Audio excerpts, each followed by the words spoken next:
Para a gente destacar se a Covid ela pode ser ou não considerada uma doença ocupacional, a gente precisa primeiro saber o que é uma doença ocupacional. Doença ocupacional é toda a doença que é adquirida ou decorre do trabalho exercido. E essa doença ocupacional pode ser subdividida em doença profissional, que é aquela doença decorrente da peculiaridade que a atividade é desenvolvida, como, por exemplo, alguns tipos de câncer que estão intimamente vinculados ao manuseio de certos produtos químicos.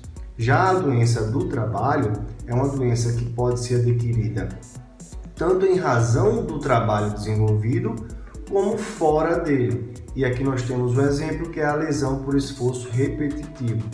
Então, a Covid-19, caso seja adquirida em razão do trabalho desenvolvido, ela poderá ser sim considerada uma doença ocupacional dentro da categoria de doença do trabalho.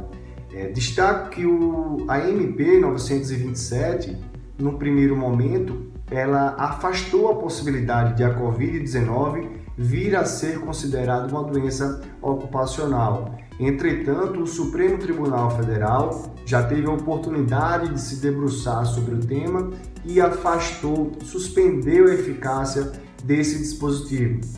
Então, nós temos no cenário jurídico brasileiro atual que há a possibilidade de a Covid-19 ser considerada uma doença do trabalho se for adquirida dentro do trabalho. Uma situação peculiar e de difícil elucidação é de como o empregado irá comprovar que essa doença, que a Covid-19, ela foi adquirida dentro do trabalho.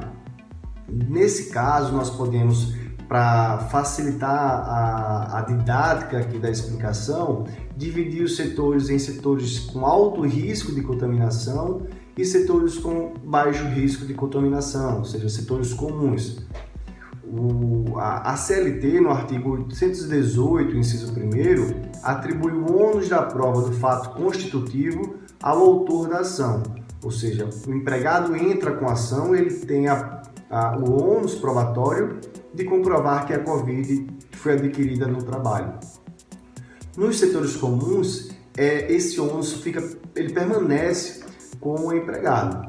Já nos setores que há um alto risco de contaminação, nesse caso, há uma presunção relativa favorável ao empregado de que, pelo fato de ele estar tendo ali está sofrendo, está passando por um alto risco de contaminação, nós teríamos aqui uma presunção relativa favorável ao empregado. Então há a possibilidade, nesses casos, de inverter o ônus da prova. Então passaria ao empregador comprovar algum fato impeditivo, extintivo ou modificativo do direito do empregado. Por exemplo, o empregador poderia comprovar que, mesmo fornecendo todos os equipamentos de proteção individual, aquele empregado ele sonegava, aquele empregado era indiligente na utilização dos mesmos.